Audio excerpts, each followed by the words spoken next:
સુરતના ઓલપાડ તાલુકામાં 80% તળાવ ગેરકાયદે હોવાની ફરિયાદ કલેક્ટર દ્વારા એનજીટીમાં થઈ હતી। જોકે ઝીંગા તળાવ દૂર કરવા માટે 2 વર્ષ પહેલા એનજીટીએ આદેશ કર્યો હોવા છતાં તળાવો દૂર કરવામાં નથી આવતા। એનજીટીના આદેશને અધિકારીઓ જાણે ઘોડીને પી ગયા હોવાની ફરિયાદ જિલ્લા કલેક્ટરને કરવામાં આવી છે। કોંગ્રેસ અગ્રણી દ્વારા જવાબદાર અધિકારીઓ સામે તાત્કાલિક પગલાં ભરવાની માંગણી સાથે કલેક્ટરને રજૂઆત કરાઈ છે।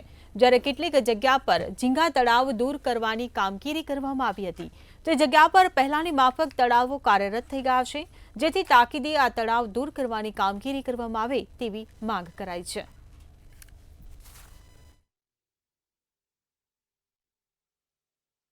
सामान्य माणसनी उपर सरकारी जमीनों पर सामान्य दबाण होय तो एनी पर लैंड ग्रेबिंगना केसो करवामां आवे छे। परंतु आज सूरत जिल्लानी ओलपाड 84 ने मजूरामां लगभग 16,000 सरकारी वींगा जमीनों पर आज पण गैरकायदेसर रीते आ तळावो बनेला छे।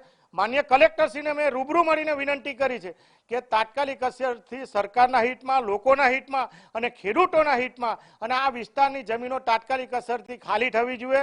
लैंड ग्रेबिंग आवा जे कोई माफियाओ, झींगाना माफियाओ छे जेमणे सरकारी जमीन पर दबाण कर्युं छे एनी सामे लैंड ग्रेबिंग दाखल थवुं जोईए अने तात्कालिक असरथी पगलां लेवा जोईए। ए रूबरू मळीने मैं रजूआत करी छे।